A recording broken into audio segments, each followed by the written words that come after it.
Dust settled in the churchyard, coating the hem of Sadie's borrowed dress.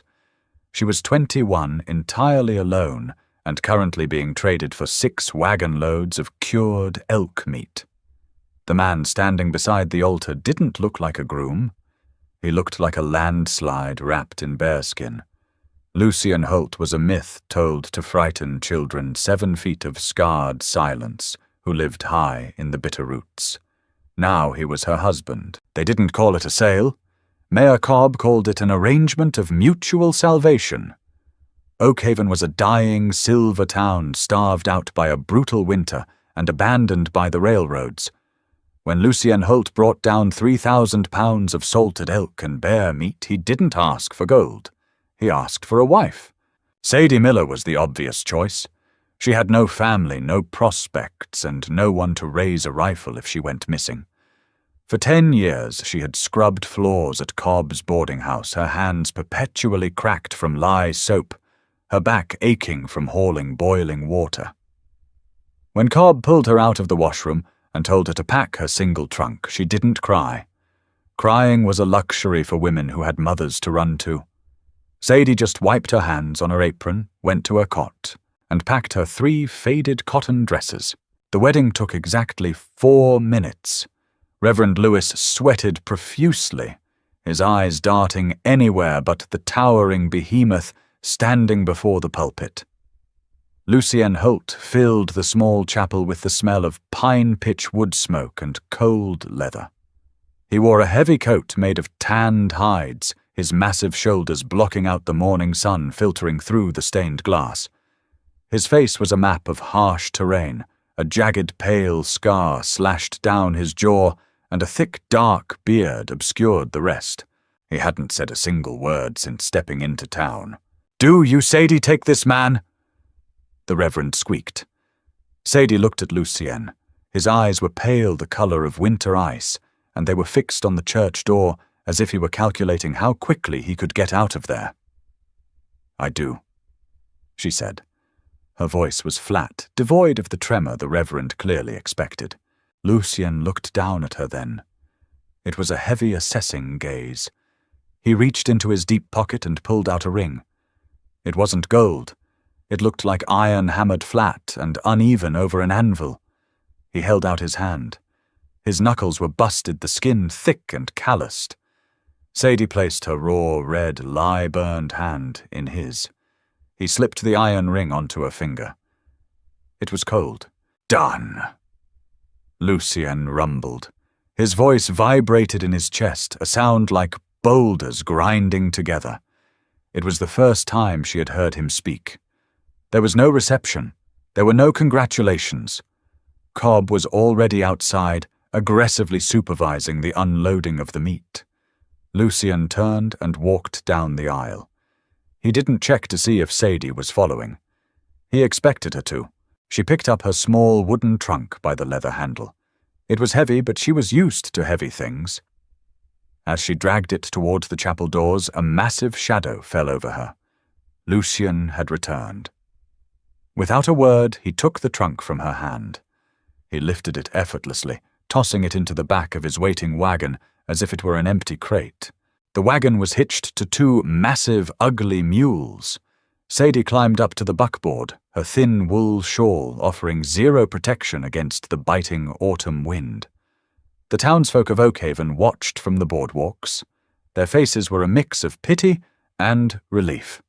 She was the sacrificial lamb, the price of their winter survival. She stared back at them, her jaw set, refusing to give them the satisfaction of her fear. Lucien climbed up beside her. The wagon groaned under his weight. He took the reins in his massive hands and clicked his tongue. The mules lurched forward. They left Oakhaven behind in a cloud of pale dust. Sadie sat rigid, staring at the mules' twitching ears. She was a cynical woman. She knew what men were like when they drank in Cobb's tavern. She knew the violence they carried in their hands. She figured this mountain man would be no different, just larger and more efficient at whatever cruelty he had planned. "It's a 2-day ride to the tree line," Lucien said suddenly. The sound startled her. Another day past that to the cabin. I can sit, Sadie replied, keeping her eyes forward. Lucien cut a glance at her. He took in her thin shawl, the rigid line of her spine, the defiant set of her chin. He didn't say anything else. He reached behind the seat, grabbed a heavy buffalo robe, and dropped it over her lap. It smelled strongly of smoke and animal fat, but it was incredibly warm. Sadie didn't thank him. She pulled the fur tightly around her shoulders and watched the jagged, snow-capped peaks of the Bitterroots loom closer. She was riding into a frozen hell with a stranger, but for the first time in her life she was leaving Oakhaven. The plains gave way to rolling foothills, and the foothills slammed violently into the sheer rock faces of the mountains. The wagon trail ended on the afternoon of the second day. It simply dissolved into a narrow, rocky goat path that wound upward into the dense timberline. Lucien didn't hesitate. He hopped down from the wagon, his massive boots crunching against the frost-heaved earth. He unhitched the mules, transferring the few supplies they had brought from town into heavy leather panniers, throwing them over the beasts' backs. Sadie stood by the empty wagon, shivering. The temperature had dropped 10 degrees in the last hour. The air was thin, biting at her lungs. She watched him work. He moved with a frightening, brutal efficiency, every motion deliberate and practiced. When he finished loading the mules, he turned to her. "We walk from here," he said. He looked down at her feet. She was wearing a pair of old cracked leather boots she had inherited from a dead boarder 2 winters ago. The soles were paper-thin. Lucien walked over to one of the mules dug into a sack and pulled out a pair of knee-high moccasins lined with thick rabbit fur. He dropped them in the dirt at her feet.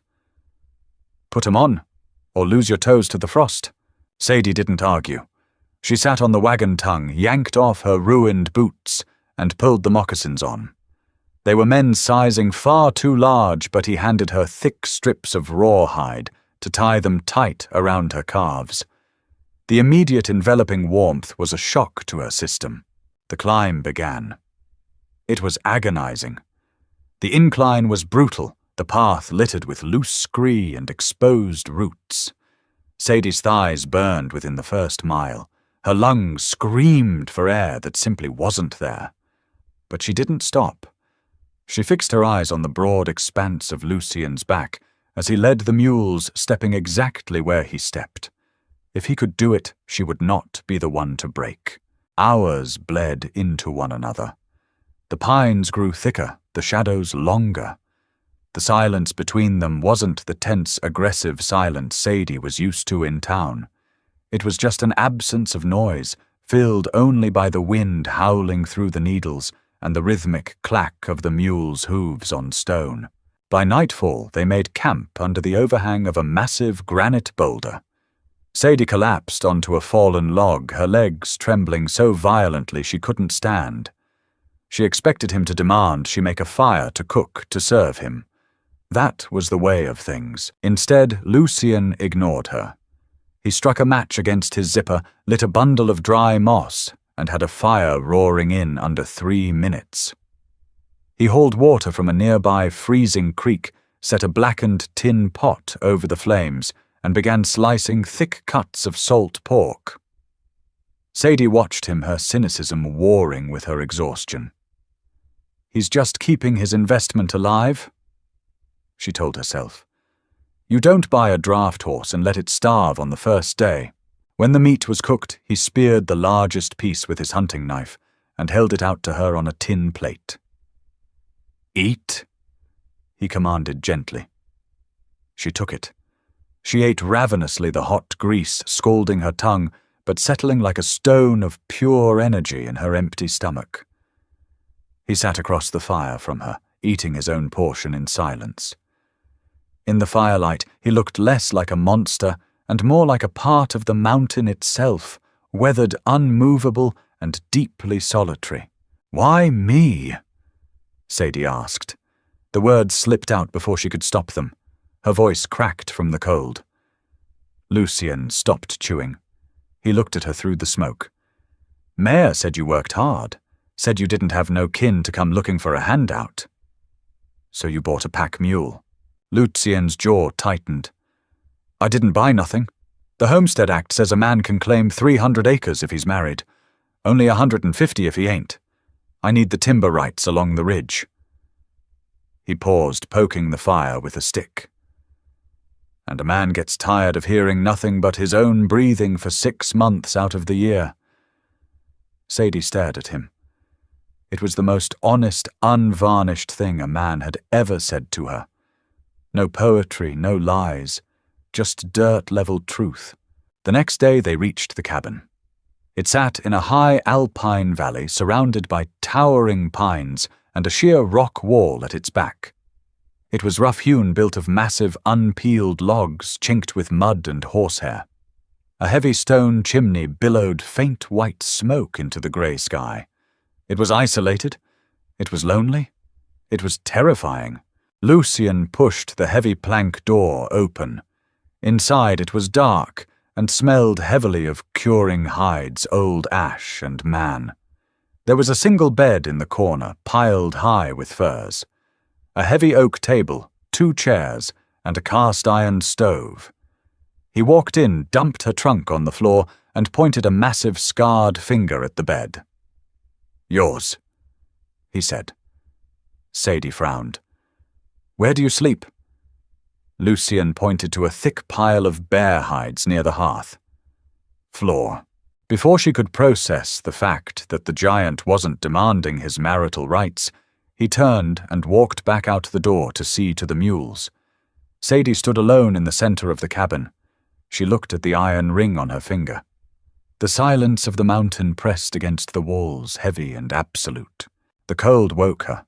It wasn't the damp, drafty chill of the boarding house.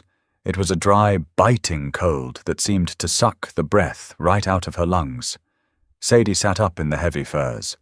The fire in the hearth had died down to glowing orange embers. She looked over the edge of the bed. Lucien was gone. Throwing off the blankets, she shivered violently, her breath pluming white in the dim cabin. She pulled on her thick wool stockings and the heavy boots she had traded her ruined ones for. The cabin looked even rougher in the pale morning light. Dust coated the table. A stack of unwashed tin plates sat near a bucket of frozen water. The floorboards were caked with dried mud. Lucien might be a survivor, but he lived like a wild animal. Sadie didn't know much about being a wife, but she knew how to work. Work was her armor. Work meant she wasn't useless, and useless things were thrown away. She grabbed the heavy iron kettle, broke the ice in the water bucket with the handle of a wooden spoon, and set the water to boil over the revived embers. She found a sack of coffee beans, ground them with a heavy stone, and brewed a pot that smelled like burnt earth and salvation. Then she found a broom made of tied pine boughs. She started sweeping. The front door opened with a violent creak. Lucien ducked his head to clear the frame. He was carrying an armful of split firewood that would have taken 3 normal men to lift. He stopped in the doorway, staring at her. Sadie stopped sweeping. She gripped the rough handle of the broom, tightly bracing herself. Men didn't like women touching their things. They didn't like their routines disrupted. Lucien looked at the clean floor. He looked at the steaming pot of coffee. He walked over to the hearth, dumped the wood with a deafening clatter, and grabbed a tin cup. He poured the black sludge, took a sip, and let out a long, rumbling sigh. "Obliged," he said. He didn't sound angry. He sounded stunned. He sounded, "It's filthy in here." Sadie said, her voice sharp to hide her nerves. "If I'm going to live here, I won't live in squalor. I need lye soap, a proper wash basin, and whatever you use for rags." Lucien lowered the cup. He stared at her, his pale eyes unreadable. Most women in town had crossed the street to avoid his shadow. This small, battered washer-girl stood in his cabin giving him orders. A slow, almost imperceptible twitch that might have been a smile tugged at the scarred corner of his mouth. "Soap's in the root cellar," he said softly. "I'll carve you a basin out of a half-barrel today." Sadie blinked, surprised by his immediate compliance. Oh, all right then. That day established a rhythm that would carry them through the dying days of autumn. It was a rhythm built on sweat and unspoken agreements. Sadie realized quickly that Lucien didn't view her as a servant. He viewed her as a second set of hands in a world where 2 hands simply weren't enough. They didn't talk much. Talk was cheap on the frontier. Actions were currency. When a section of the sod roof began to sag over the root cellar, Lucien hauled the heavy logs up the ladder. He expected to do the lifting alone. Instead, he found Sadie up on the roof, her hands raw and bleeding from pulling away the rotted turf. "Get down!" he grunted, hoisting a massive pine log onto his shoulder. "Roof's rot. You'll fall through." "I'm lighter than you." Sadie shot back, wiping dirt from her forehead. "You hold the joist. I'll peg it." Lucien hesitated. He looked at her small, stubborn frame. Then he nodded. For 3 hours they worked in the biting wind. Lucien held the heavy timber in place from below, his muscles corded and straining under the immense weight. Sadie hammered the wooden pegs into place from above, swinging the heavy iron mallet until her arms went numb. When she finally drove the last peg in the roof held firm, she climbed down the ladder, collapsing onto a stump. She was exhausted, covered in mud and freezing. Lucien walked out of the cellar. He stopped in front of her. He reached into his coat and pulled out a leather flask. He unscrewed the cap and handed it to her. Sadie took a sip. It was raw, burning whiskey. It tore down her throat, settling into a hot fire in her belly. She coughed, handing it back. Lucien took a long pull, then wiped his mouth with the back of his massive hand. "You got a good swing," he said. It wasn't a poem. It wasn't a declaration of love. But to Sadie, who had spent her life being invisible, it was the highest praise she had ever received. She looked at the giant mountain man at the solid roof they had fixed together and felt a strange, terrifying warmth bloom in her chest. For the first time in her life, she wasn't just surviving, she was building. Winter did not arrive on the mountain. It attacked. There was no gentle transition of falling leaves and crisp mornings. One afternoon in late November, the sky turned the color of bruised iron. The wind ceased its howling and dropped into a low, terrifying hum. The air grew so heavy and cold it felt like inhaling ground glass. Lucien stood by the woodpile, a massive double-bitted axe resting on his shoulder. He stared up at the ridgeline. "It's coming," he said. Sadie didn't ask what. She grabbed the 2 largest tin buckets and ran for the creek. By the time she hauled the water back, ice was already forming around the edges of the metal. For the next 6 hours, they moved in a state of frenzied, silent synchronization. They stacked cordwood inside the cabin until it took up a third of the floor space. They moved the remaining salted meat from the cellar to the rafters. Lucien hauled extra hay into the reinforced lean-to that housed the mules. When the first flakes fell, they were not soft. They were hard-driving pellets of ice that stung the skin. Then the whiteout hit. For 3 days, the world beyond the cabin walls ceased to exist. The wind screamed down the chimney, blowing acrid smoke back into the single room. Frost built up an inch thick on the inside of the glass panes. Sadie spent her days feeding the iron stove and mending clothes by the dim, flickering light of a single tallow candle. Claustrophobia was a luxury for idle minds. Sadie didn't have time for it. She was too busy keeping them alive. On the 4th night, the wind finally broke, leaving behind a silence so absolute it rang in the ears. But the quiet didn't last. Just before midnight, a sound shattered the stillness. It was a high, frantic braying from the lean-to, followed by the heavy thud of hooves kicking against timber. Lucien was out of his bedroll before Sadie even fully opened her eyes. He didn't bother with his coat. He grabbed the heavy Sharps rifle from its pegs over the door, shoved his feet into his boots, and threw open the cabin door. A wall of freezing air hit the room, instantly extinguishing the candle. "Bar the door," Lucien ordered over his shoulder. "No."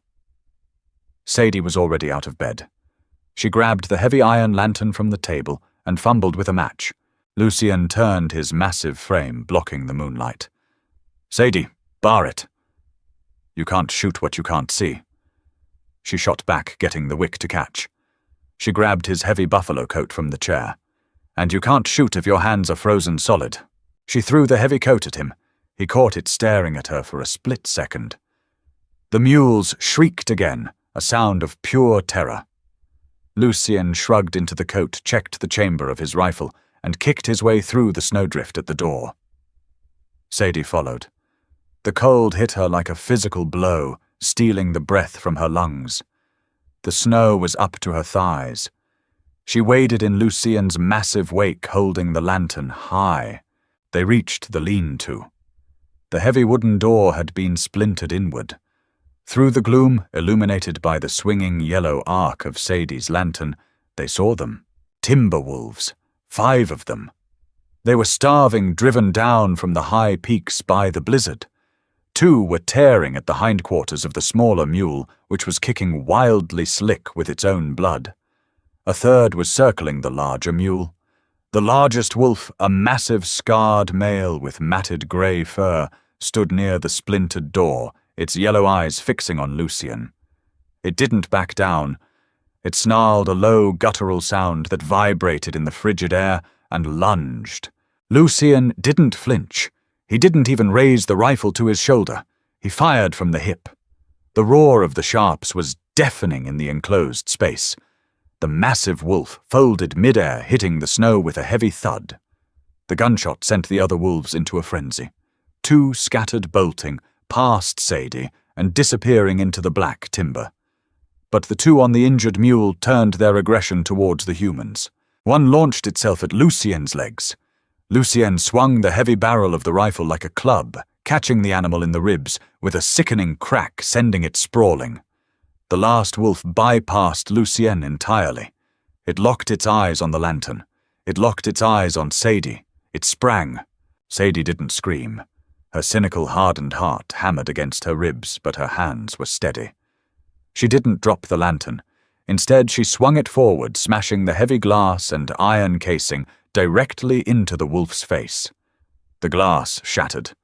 Burning kerosene splashed across the animal's snout. The wolf yelped in agony, snapping blindly at the flames, now searing its fur. It hit the ground, thrashing. Before it could recover, Lucien was there. He drew the heavy hunting knife from his belt and drove it downward with brutal mechanical efficiency. The wolf stopped moving.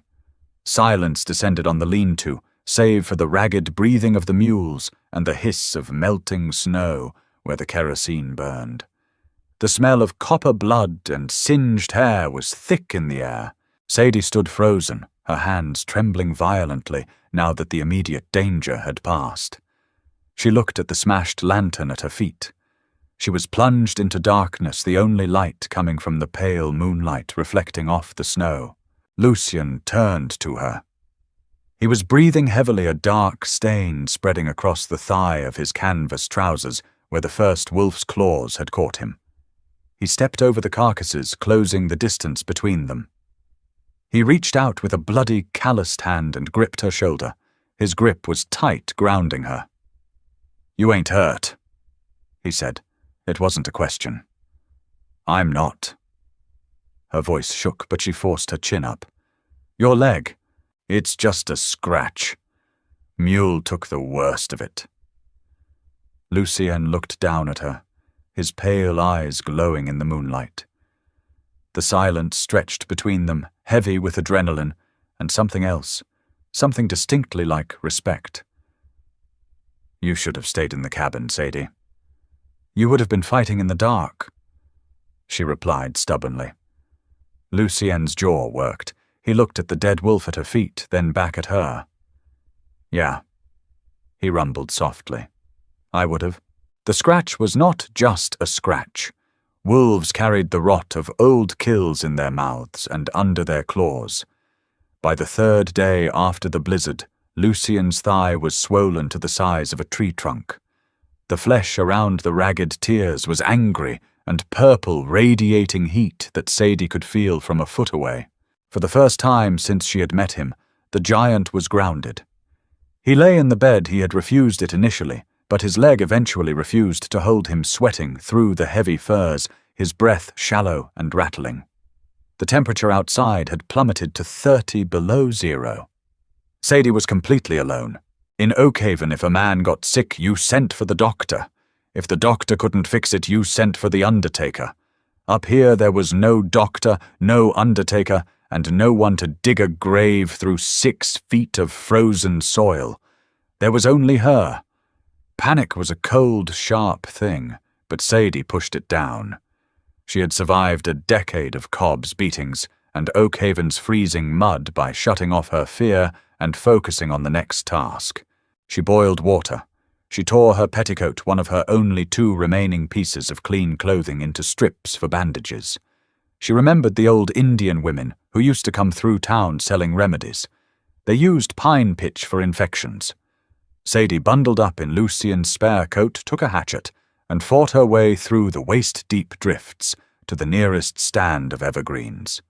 She hacked at the frozen bark until her hands bled, gathering sticky amber sap in a tin cup. Back in the cabin, she melted the pitch over the stove, mixing it with boiled water and a handful of dried yarrow she found in Lucien's supplies. It smelled foul. She carried the steaming bowl to the bed. Lucien was delirious. His eyes were half open, glazed over, seeing something far beyond the log walls. He was muttering under his breath, names she didn't know, orders to men who weren't there.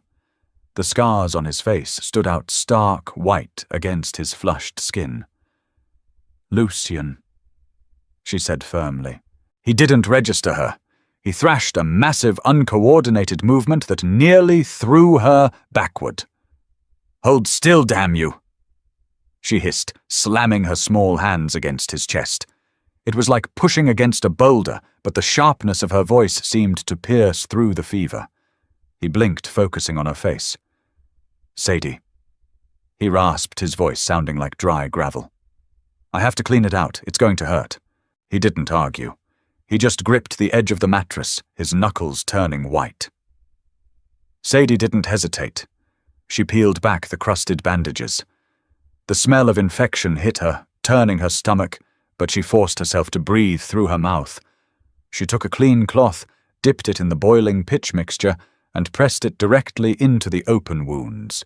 Lucien let out a sound, not a scream, but a low, guttural roar of sheer agony. His entire body went rigid. His massive hand shot out, grabbing her wrist with crushing force. For a terrifying second, she thought he might break her arm in his blind pain. She didn't try to pull away. She leaned closer, her face inches from his sweating brow. "Hold on," she ordered, her voice completely steady, belying the frantic beating of her heart. "Just hold on to me." He squeezed her wrist until her fingers went numb, but he didn't pull her hand away from the wound. He let her work. The fever broke 3 days later. Sadie was asleep in the chair by the stove, an axe handle resting across her lap. She had barely slept, waking every hour to feed the fire and force water down Lucien's throat. A sound woke her. The scrape of a tin cup. She snapped awake, her hands gripping the axe handle. Lucien was sitting up on the edge of the bed. He looked thinner, his eyes sunken, his beard tangled. But the flush of fever was gone from his skin. He was holding a cup of water, staring at her. He looked at the axe in her lap. He looked at the heavy stack of firewood she had chopped and dragged in herself. He looked at the neat rows of bandaged strips drying by the fire. "You didn't run," he said, his voice weak but clear. Sadie let out a long, shuddering breath, setting the axe aside. "Where exactly was I supposed to run, Lucien? It's 30 below zero, and the nearest town is a week away. You could have let the fire die, taken my supplies, waited for the thaw." "I'm a lot of things," Sadie said, standing up and stretching her aching back. "But I'm not a thief. and I don't break a bargain. We made a deal." Lucian stared into his tin cup. "Oak Heaven traded you for meat. That ain't a deal. That's a swindle." He looked up at her, his pale eyes intense and entirely stripped of their usual guarded stoicism. "You saved my life, Sadie. You gave me a pair of warm boots and half your roof," she countered, walking over to the stove to check the coffee. "Let's call it square." "No." Lucian's voice was firm. He leaned forward, ignoring the wince of pain from his leg. "You ain't a draft horse. You ain't a trade. You're my wife. And this place, it's as much yours as it is mine." Sadie froze her hand, hovering over the coffee pot. The word wife hung in the air between them. He had said it in front of the Reverend, but it had meant nothing then. Now, spoken in the quiet aftermath of near death, it felt heavy. Real. She poured him a cup of coffee and brought it to the bed. She didn't hand it to him immediately. She met his gaze, letting him see the fierce, battered pride she had carried her entire life. "I won't scrub your floors if you treat me like dirt," she said quietly. "I won't be another cob." Lucian reached out. He didn't take the cup. He wrapped his massive rough hand over hers, holding her fingers against the warm tin.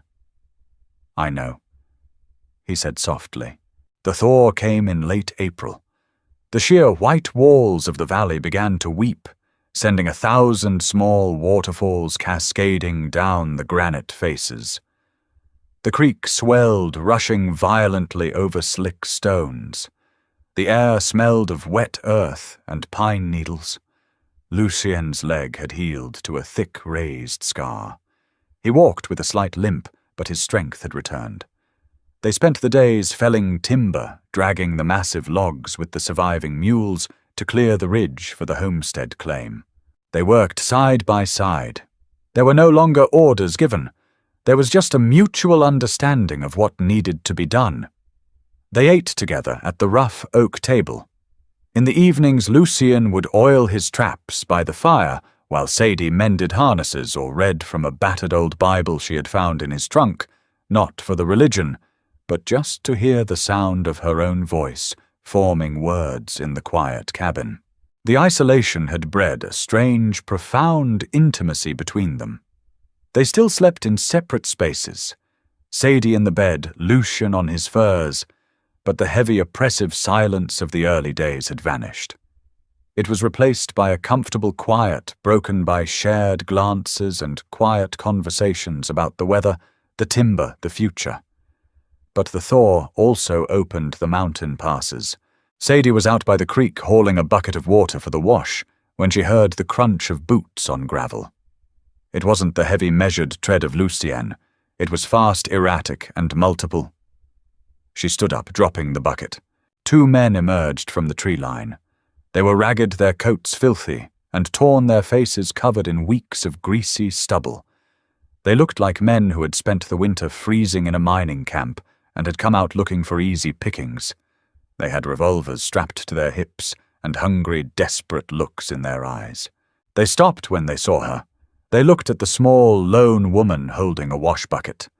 Then they looked at the cabin, the smoke rising from the chimney, the freshly cut timber.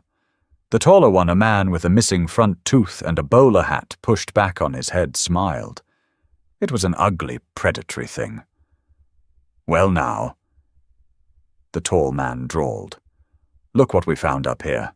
A little bird in a very big nest." Sadie didn't back away. She stood her ground, her mind racing. Lucian was up on the ridge a half-mile away. The wind was blowing the wrong direction. He wouldn't hear a shout. "This is a private claim." Sadie said, her voice flat, betraying none of her fear. "Keep walking. The trail heads down to the valley." The second man, shorter and thick around the middle, chuckled. "We've been walking for 3 days, little lady. We're cold. We're hungry. We figure you got some coffee in that cabin. Maybe some meat." He took a step forward. "Maybe a warm bed." Sadie backed up a single step, her hand dropping toward the heavy skinning knife she kept sheathed on her belt. "You take another step and you'll regret it. The tall man laughed outright. He drew his revolver, resting it lazily against his leg. "You gonna stop us, sweetheart? You and what army? Not an army!" The voice rolled down the mountainside like thunder. The two men spun around. Lucien stepped out from the shadows of the pines.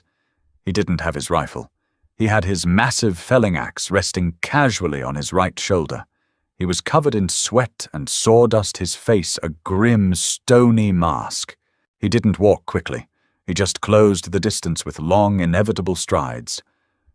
The intruders hesitated. The sheer size of the man was enough to give anyone pause. The tall man raised his revolver, pointing it at Lucien's broad chest. "Hold it right there, mountain man." He snapped his voice, losing its cocky drawl. "We ain't looking for trouble." "You found it," Lucien said. He didn't stop walking. "I'll shoot, I swear to God, click." The sound of a heavy hammer cocking back was deafening in the sudden quiet. The tall man froze. He looked back at Sadie. She had not drawn her knife. While their attention was on Lucien, she had calmly reached behind the chopping block, retrieved the heavy shotgun Lucien kept hidden there for bears, and leveled it directly at the tall man's chest. The barrel didn't waver a fraction of an inch. "Drop it," Sadie commanded. Her voice was colder than the winter wind. The tall man looked at the shotgun. He looked at the giant with the axe now only 20 feet away. He realized with sudden, blinding clarity that these two people had survived a winter that would have killed most men, and they were not going to let two drifters take what they had built. Slowly he opened his fingers. The revolver hit the mud. "Kick it away," Lucien ordered. The man obliged. His partner, pale and shaking, raised his hands. Lucien stopped beside Sadie. He looked down at her, taking in the steady grip on the shotgun, the fiery defiance in her eyes. A slow, genuine smile spread across his scarred face. It changed him entirely, softening the brutal lines of his features. He turned back to the intruders. "My wife told you to keep walking. I suggest you listen to her. If I see your tracks anywhere on this ridge again, I won't be using the axe to chop wood." The men didn't need to be told twice. They turned and practically ran back into the timber, slipping and sliding in the spring mud. Lucien watched them go until they were out of sight. He looked at the revolver in the mud, then at Sadie. She uncocked the shotgun and lowered it, letting out a breath she hadn't realized she was holding. "You had it handled?" Lucien said quietly. Sadie looked up at him. "I like having backup." He reached out and gently took the heavy shotgun from her hands, leaning it against the chopping block. Then, without a word, he pulled her into his chest. It was the first time he had truly held her. He smelled of pine sweat and wood smoke. His arms wrapped around her, massive and protective, completely enveloping her. For the first time in 21 years, Sadie let go. She leaned into him, resting her forehead against his canvas shirt, listening to the steady, powerful beat of his heart. She had been sold for a wagon of meat, but she had bought a mountain, and a man to share it with. Spring bled into a brutal baking summer. The bitterroots did not offer gentle seasons. The snowmelt dried up, leaving the high valley floor, a massive expanse of hard-packed earth and waist-high prairie grass that baked yellow under the July sun. Survival was no longer the immediate question. Now it was a matter of permanence. To secure the 300-acre homestead claim, federal law dictated they needed a cultivated crop and permanent improvements. That meant pulling stumps. It was the kind of labor that broke men in half. Lucien was up before the sun, hitching the two mules to a heavy iron chain. They targeted the massive pine stumps left over from clearing the cabin site. Sadie worked the shovel. She dug out the earth around the thick, gnarled tap roots, her hands blistering, bleeding, and eventually forming thick yellow calluses. She learned to swing a mattock, bringing the heavy iron blade down to sever the lateral roots, thick as a man's thigh. The heat was merciless. Sweat stung her eyes and glued her cotton dress to a spine. But she didn't stop. When Lucienne yelled the command, the mules strained forward, iron links groaning. Lucien stood by the stump, using a heavy timber as a lever, his muscles corded and trembling under the immense pressure. When a root gave way, it sounded like a cannon shot. By mid-August, they had cleared 3 acres. They planted late potatoes, hardy turnips, and winter wheat. Sadie walked the rows, dropping seeds into the dark furrows Lucien cut with the plough. Her skin, once pale from years in a windowless washroom, turned a deep nut brown. She lost the fragile, underfed look of a town orphan. She put on muscle. Her stride grew longer, more grounded. Lucien noticed. He never said a word about it, but he noticed. He noticed the way she handled the heavy draft mules without flinching. He noticed how she repaired the cabin's chinking with a mixture of mud and dry grass, her hands moving with practiced efficiency. Mostly he noticed the fierce, unyielding set of her jaw when a task proved difficult. She never asked for help unless she absolutely had to. One evening after a punishing day of splitting cedar rails for a fence, Sadie walked down to the creek. The water was low but still frigid. She stripped down to her thin cotton chemise and waded in, scrubbing the dirt and sweat from her arms and face with a piece of rough lye soap. When she walked back up to the cabin, shivering in the twilight, she stopped dead in the doorway. The heavy pile of bear hides and wool blankets that had sat near the hearth for 8 months was gone. Sadie looked toward the corner of the room.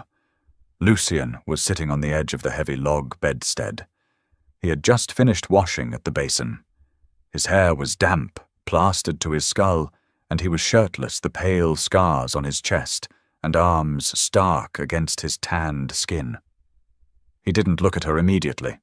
He methodically unlaced his heavy boots, setting them aside. The silence in the cabin was thick-heavy with the scent of split cedar and wood smoke. Sadie stepped inside, closing the heavy plank door behind her. She walked over to the stove to hang her damp towel. Her heart hammered against her ribs, a frantic, bird-like flutter. She knew what a marriage bed entailed. She had heard the bitter complaints of the women in Oakhaven. It was a duty, a transaction, another form of labor. But looking at Lucien, she felt no dread, only a sharp, electric anticipation. She turned around. He was looking at her now.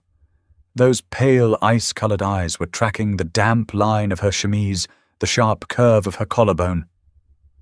"The floor is getting cold," Lucien said. His voice was a low rumble, quieter than usual. "It's August." Sadie pointed out, her voice remarkably steady. Lucien's jaw worked. He looked down at his rough, scarred hands, resting them on his knees. "I ain't a man for words, Sadie. Never have been. Words are mostly used for lying." He looked back up, meeting her gaze squarely. "But I know what I brought up this mountain, and I know what I'm looking at now." Sadie crossed the room. She didn't hesitate. She stopped a foot away from the bed. "What are you looking at, Lucien?" "My wife." He didn't grab her. He didn't pull her down. He just held out his hand. His palm was broad, calloused, lined with dirt that would never fully wash out. It was a hand that killed wolves, felled trees, and held a roof beam while she pegged it in place. Sadie reached out and placed her hand in his. His fingers closed around hers, surprisingly gentle. He pulled her forward, pulling her down to sit beside him on the heavy furs. The bed frame groaned under their combined weight. Lucien reached up, tracing the line of her jaw with a single calloused thumb. The touch sent a violent shiver down her spine. "You don't have to," he said roughly, his face inches from hers. "If you don't want this." Sadie looked at the jagged scar slicing down his cheek. She reached up, pressing her palm against it. "I don't do anything I don't want to do anymore," she whispered. When he kissed her, it wasn't a tentative, careful thing. It was deeply grounding, a meeting of two people who had stripped away every pretense and illusion just to survive. There was no poetry in the rough scrape of his beard against her skin, no romance in the heavy scent of pine pitch and sweat that clung to him. It was raw. It was real. They had built a life out of mudwood and iron. That night they finally forged the bond to match it. The trouble arrived on a Tuesday, carrying a leather satchel and riding a purebred bay horse that had no business being on a mountain goat path. Sadie was out by the newly built smokehouse turning racks of curing venison when the hound's two massive, ugly half-breeds, Lucien had traded a cord of wood for, started barking fiercely, the sound echoing off the canyon walls. Lucien emerged from the timberline a moment later, the felling axe resting over his shoulder. He didn't look toward the trail. He looked at Sadie. She gave a curt nod, wiping her hands on her apron, and stepped back toward the cabin door, keeping the heavy shotgun well within reach. 3 riders broke through the tree line. The man in the lead wore a bowler hat, a dust-covered suit that had once been expensive, and a look of deep, profound irritation. Flanking him were 2 men who looked remarkably similar to the drifters they had run off in the spring, hard-eyed men with low-slung revolvers and dirty dusters. Hired guns. The man in the suit pulled up his horse, looking around the clearing with a sneer. He took in the sturdy cabin, the smokehouse, the vast rows of split-rail fencing, and the 3 acres of green winter wheat pushing through the soil. Lucien walked into the center of the clearing and planted the head of his axe into a stump with a deafening thwack. He leaned his forearms against the hickory handle. "You're lost," Lucien said. It wasn't a greeting. The man in the suit reached into his breast pocket and pulled out a pair of wire-rimmed spectacles, sliding them onto his nose. "Are you Lucien Holt?" "Who's asking?" "Josiah Finch, District Representative for the Pacific Timber and Mining Company." Finch patted the leather satchel resting against his saddle horn. "I'm here to serve notice. You're squatting on company land." Lucien didn't move. He didn't blink. "This is a federal homestead claim. Filed in Oak Haven last October." Finch let out a dry, patronizing chuckle. He nudged his horse a few steps closer. "A claim requires a valid filing fee and proper documentation sent to the district office in Bozeman. Oak Haven is an unregistered municipality. Its mayor is a drunk who doesn't have the authority to grant a dog license, let alone 300 acres of prime, uncut red cedar." Finch looked toward the cabin and saw Sadie standing on the porch. His sneer widened. "And a 300-acre claim requires a legal marriage, not a back-alley transaction with a purchased girl. The deed is void. You have 30 days to vacate the premises, or my men here will burn this shack to the ground." The 2 hired guns shifted in their saddles, hands dropping casually to the butts of their revolvers. The silence that followed was suffocating. Sadie watched Lucien's massive shoulders tense. She saw his hands tighten around the axe handle. She knew exactly what he was going to do. He was going to kill them. He was going to bury the axe in Finch's chest and take his chances with the gunmen. "Hold on." Sadie stepped off the porch. She didn't grab the shotgun. She walked out into the dusty yard, her skirts swishing over the dry earth, until she was standing right beside Lucien. She placed a hand on his forearm. His muscles were hard as iron, coiled like a spring. She looked up at Josiah Finch. She didn't look like a purchased girl. She looked like the mountain itself, immovable, weather-beaten, and profoundly dangerous. "Mr. Finch," Sadie said loudly, her voice carrying clearly over the wind. "You're a long way from Bozeman. Did you ride all the way up here just to lie to us, or do you make a habit of trying to steal from federal citizens?" Finch's face flushed beneath the dust. "Listen here, girl. Mrs. Holt," Sadie corrected sharply. "And you listen. The Homestead Act of 1862 explicitly states that a claim is established the moment a citizen occupies the land and begins improvements. We have a cabin. We have a fence. We have 3 acres of cultivated wheat.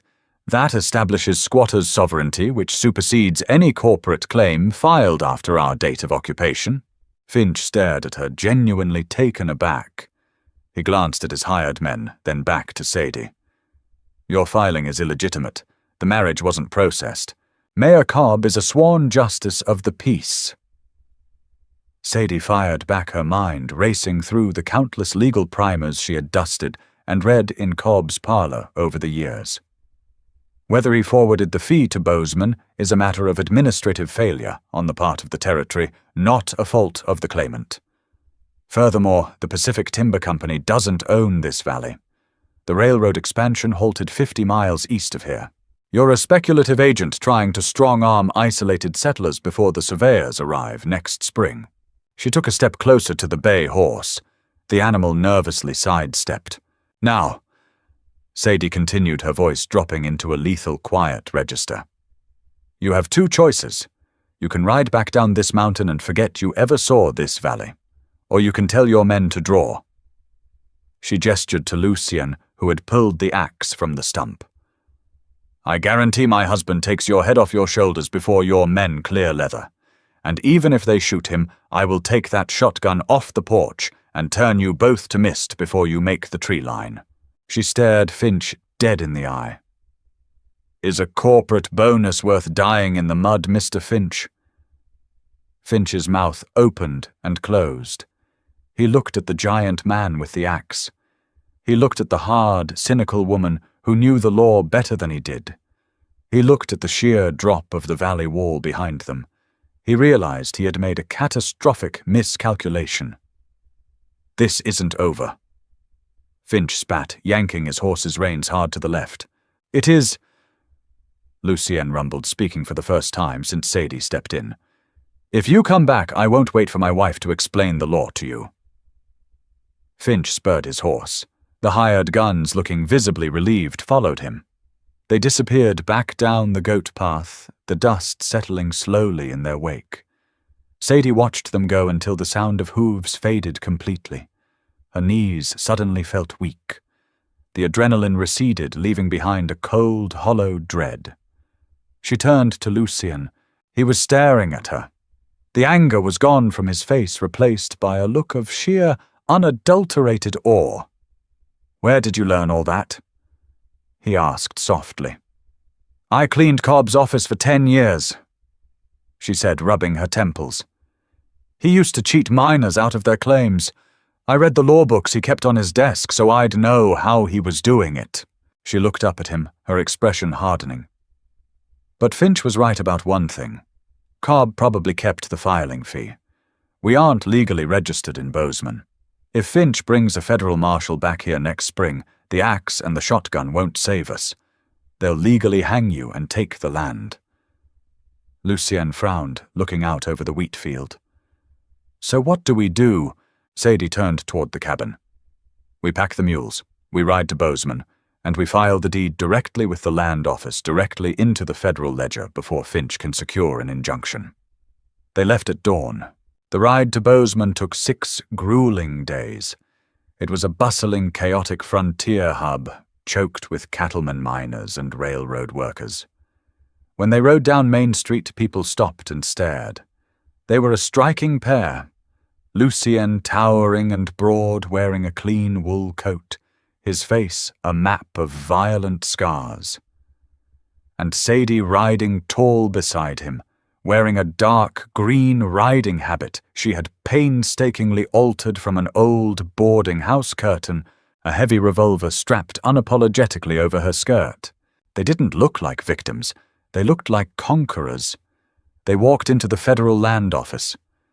Sadie slapped a heavy leather pouch containing $20 in gold dust payment for the cordwood Lucien had trapped and sold onto the clerk's desk. Filing fee, Sadie stated, for 300 acres in the upper Bitterroot Valley. Section 4, Range 12. The clerk, a balding man with ink-stained fingers, blinked at them. He nervously opened his ledger, dipping his pen. Names. Lucien stepped forward, his massive presence seemingly shrinking the room. He placed his heavy hand on Sadie's shoulder. Lucien and Sadie Holt, he said. His voice was a deep, resonant finality. Joint claim. The clerk wrote it down. He stamped the paper with a heavy brass seal. He handed the deed to Sadie. She looked at the heavy black ink at the federal seal. For the first time in her life, she owned something that no one could take away. Not Cobb. Not the town of Oakhaven. Not Josiah Finch. She folded the paper carefully and slipped it into her pocket. She looked up at Lucien. He was already looking at her. There was a slight, incredibly rare smile playing at the corners of his mouth. "Let's go home," he said. The second winter did not attack. It arrived with a quiet, sweeping majesty. By late November, the golden leaves of the aspens had fallen carpeting the valley floor in a layer of crisp bronze. The air turned brittle and sharp. The first snow fell during the night, large, heavy flakes that coated the pines and blanketed the earth in absolute, pristine silence. But inside the cabin there was no desperation.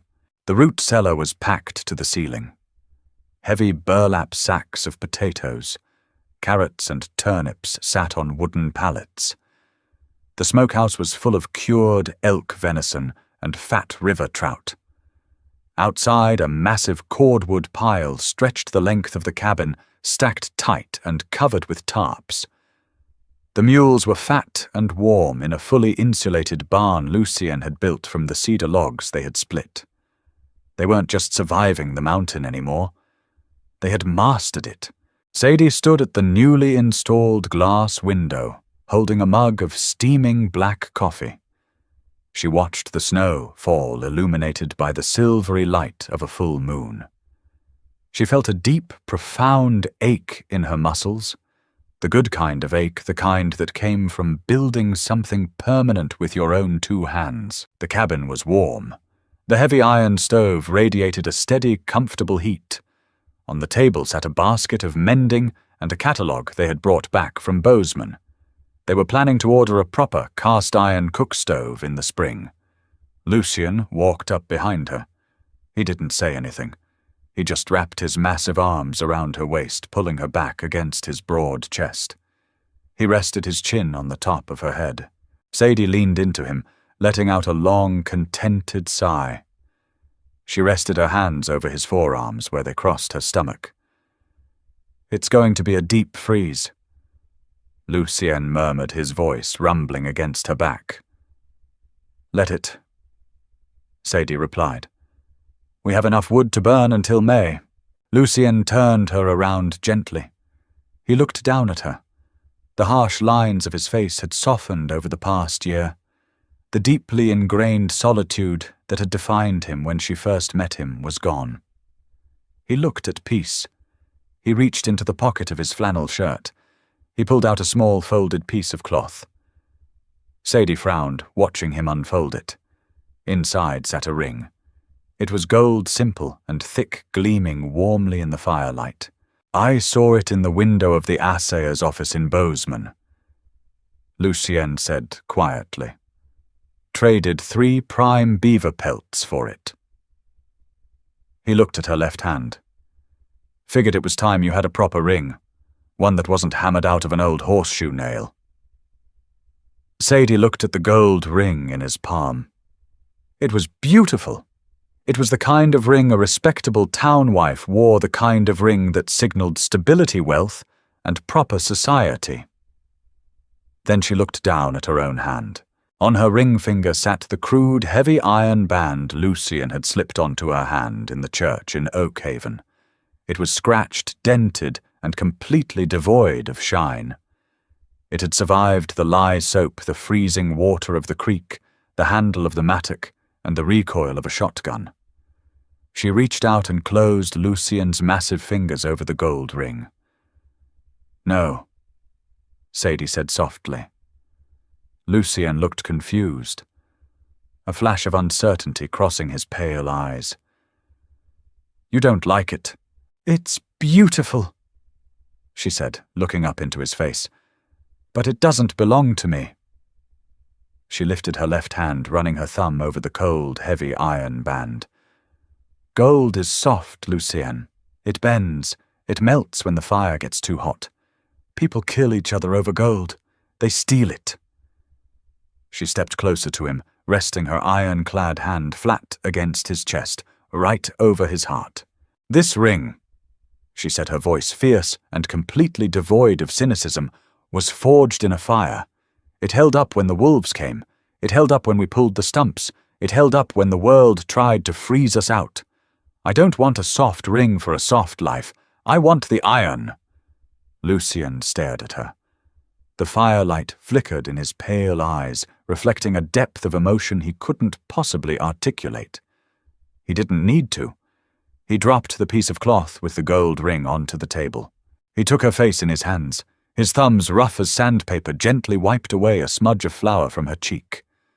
Iron it is, he whispered. He kissed her, pulling her tightly against him as the wind began to howl outside the thick log walls. The storm raged against the cabin, throwing ice and snow against the timber. It didn't matter. The cold could not touch them. They had built their fortress, they had secured their ground, and in the frozen heart of the bitter roots, two discarded souls had finally found their home. If Sadie and Lucien's fight to conquer the frontier and each other kept you hooked, hit that like button to let me know. Their story proves that the strongest bonds aren't born from romance, but forged in the fire of survival. What was your favorite moment of their journey? Tell me down in the comments. Don't forget to share this video with a fellow Western romance fan, and make sure you subscribe to the channel for more wild, untamed stories from the frontier. Thanks for listening, and I'll see you in the next tale.